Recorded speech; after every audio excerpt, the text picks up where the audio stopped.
Hey everybody, welcome back to Out of the Ordinary with Jay, and I am with Matt, And Matt, how old are you? I am 50 years old. Okay, so today we're going to talk about parenting. How many kids do you have? I have 3 kids. Okay, what are their ages? Their ages are 16, 2, and almost 4 months old. 16, 2, and 4 months. Okay, so a big gap there. And just for clarity, the 16-year-old, my daughter is not biologically mine. Okay. I started dating her mother shortly before my daughter turned 5. Okay, so you've had her since she was 4 years old? Yeah. So for 12 years. Yeah, and she doesn't know her biological father. She is my daughter for all intents and purposes. Yeah. But I did not have her as a baby, and we don't actually share genes. Okay, so, and then the other 2 are your biological? Yes. Okay. But yeah, I think that biology means nothing in that regard, other than if you raise a kid, you're the parent. That's it. So what is the best thing about being a parent? Getting hugs from your kids.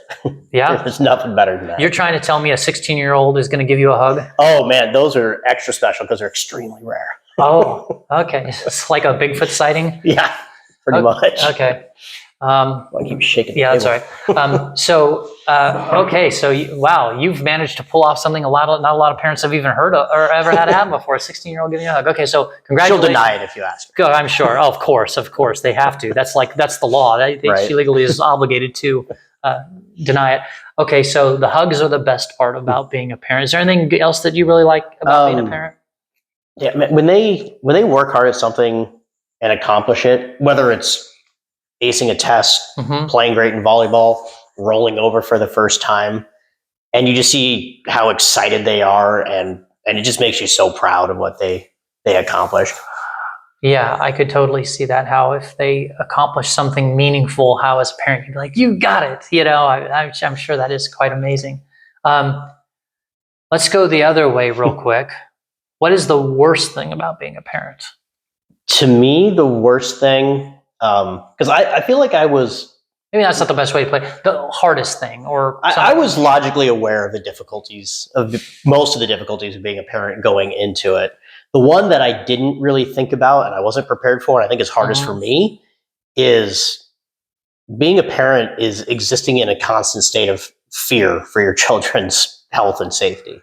Right. And honestly, until I had kids, I never really considered that. I knew about like lack of sleep, kids crying in the middle of the night, kids back talking you, right, all of that sort of thing. You know, changing dirty diapers, but like waking up in the middle of the night and like, is my kid breathing? That is not something I was prepared for. Right. I was thinking of more of like, oh, you know, my kid's going to school today. You know, they've got to get there, get on the bus or whatever, get to school. Then all of school, what's happening or might not happen in school, and then on all the way back. But no, you went as far as just like, are they breathing? Yep. I mean, that's the first one with a baby. For sure, right? For sure. And I have some extra things that have fed into that. A good friend of mine lost an infant to SIDS. Oh, wow. So you're before I was a parent of any of my kids. Right. So I've been to that funeral. It's probably the most awful thing I've ever seen in my life. So that never leaves the back of your mind.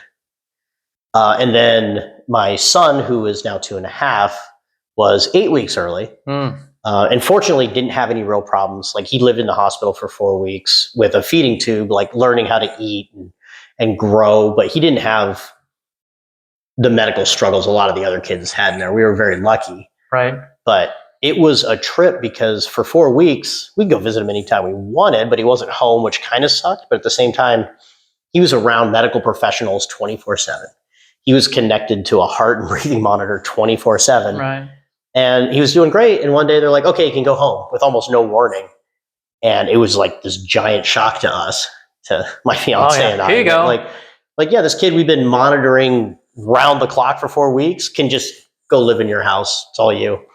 And man, that was a trip. That is, I was thinking about how you mentioned like the fear of, you know, anything that could befall your kids. I was just thinking, you know, people live in fear already enough anyways. Fear of death, you know, whatever, fear of getting hurt or infirm, or, you know, we already have enough fears. Now you add on this next level of fear. Is this rank it in terms of its level of fear. Is it up there with like your own mortality, or is it worse? Is it the same? Like how intense is it? Is what I'm trying to get at. I'm sure it varies person to person. Yeah, for you though. It's kind of a trip for me because I'm not generally a fearful person. Yeah. I'm cognizant of the fact that I'm going to die someday, just like everybody else is, but I don't dwell on those sorts of things. Right. You're not a big mortality ruminator. You're like, it is. So I don't ruminate on it. So your natural state is not to be that fearful. Right. Okay. And so, but this is for you. But the kids. And I mean, it's not constant, like most of the time, but by that, it creeps up on you every once in a while. Okay. So it's got to be higher than the other one. Oh, it's definitely higher than any other. Wow. Any other fear. How do you deal with that? Like, how do you reconcile that in your brain? Like, I mean, I guess you don't have a choice, but you don't. And I don't want it to sound terrible. I'm not sitting in a state of constant fear all day long. No, but I know parents that are. So, but so it's a real. I don't know how they deal with it. Like it's anxiety inducing enough for me when it does come up in my head. Well, imagine, but I do sleep through the night. I might wake up a couple times and think that, and maybe even get up and go look at them and see them breathing. But then I do get to go back to sleep. Parents that can't let that go, I don't know what they do. Well, imagine your kid maybe is even, ill or disabled in some way, add that layer onto it, or, or you're a very anxiety prone person already as a parent, and I'm just, it just seems like, man, a lot of, pretty intense. I mean, so when you get these few moments of like, I don't know what you want to call it, like a potential dread feelings of what could happen, like, what do you do about that? Do you just kind of like, I generally, this isn't necessarily a conscious thing, but I quickly analyze it. Like, is this a fear that needs to be addressed in any way right now? The answer is usually no. Right. Like, my daughter's riding with one of her friends that just got her license. Mm-hmm. Like, that is concerning, but also I can't do anything about it right now. Like, she's out doing her thing. Oh yeah. And that's just like one of like a million tests, I guess, is a good way to put it anyway. So, wow. So like a split second of like, is this something that actually needs addressed right now? And if not, then I just kind of try to tell myself it's okay, and then start thinking about something else. So unfortunately, I think about a lot of things, so it's not that hard to distract myself. Right. But is it one of those things where like it comes in, then you decide like, okay, is this something that is important enough for me to exert control over?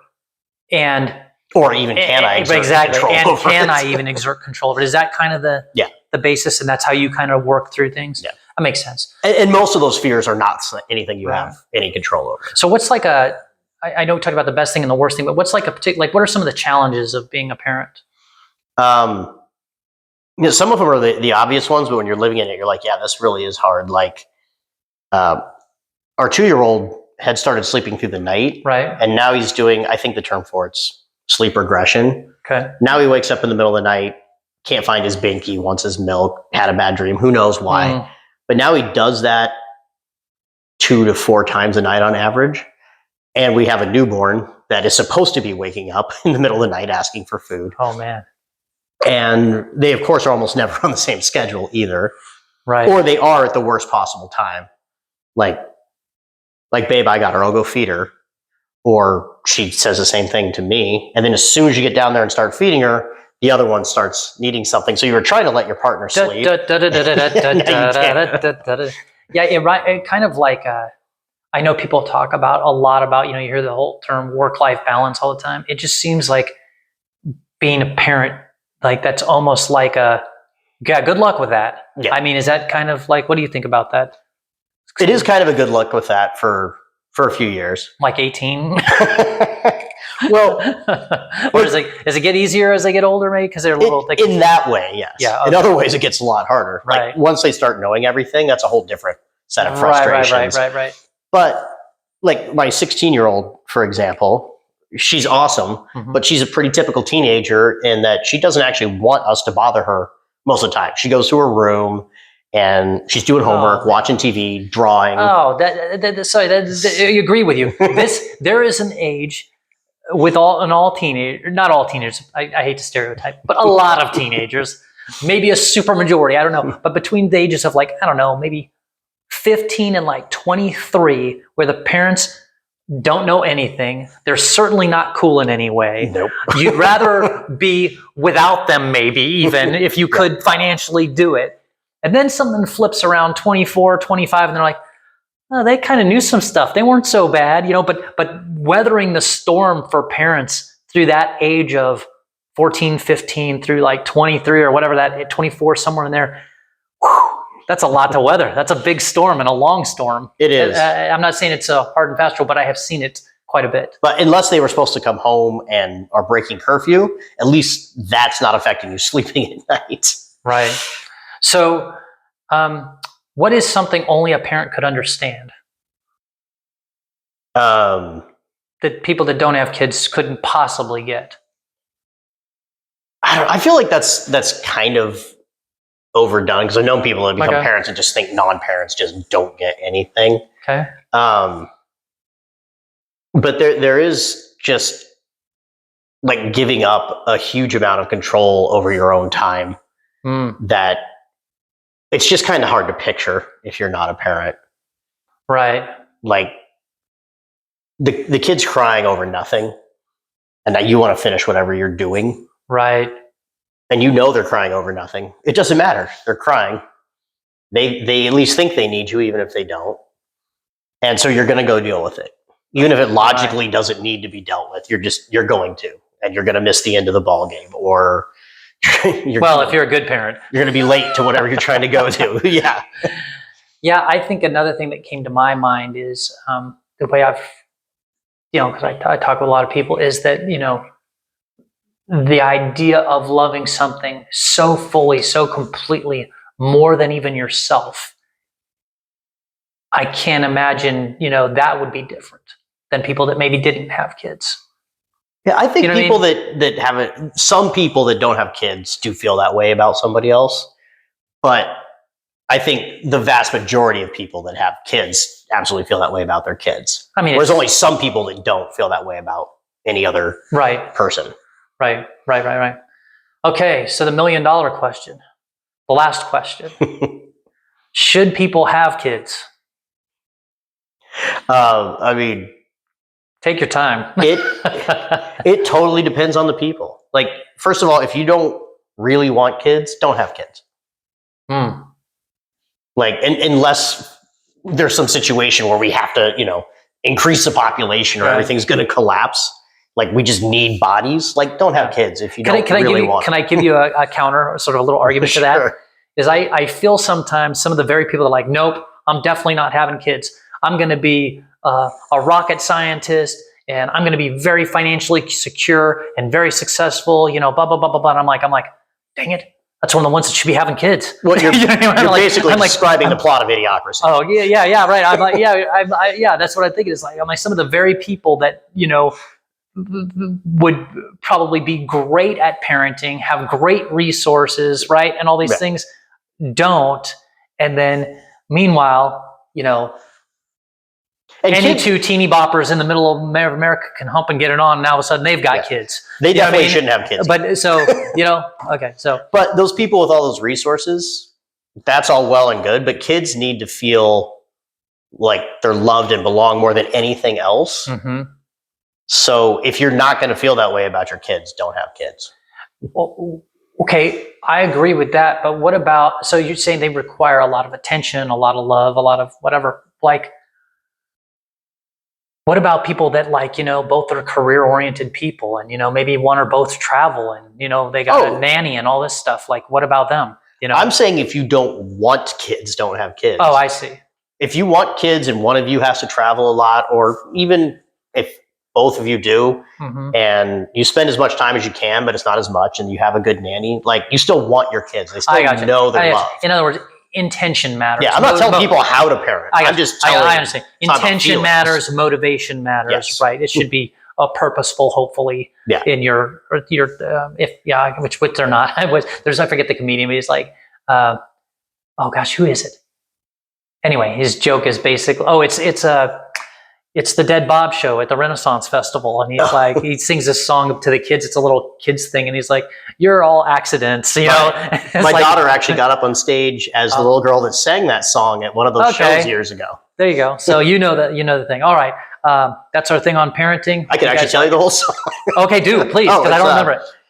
It makes you repeat it. It's like, we eat your food. We don't pay rent. Most of us were accidents. There you go. That's it. That's a great way to close it. Thanks for remembering the song.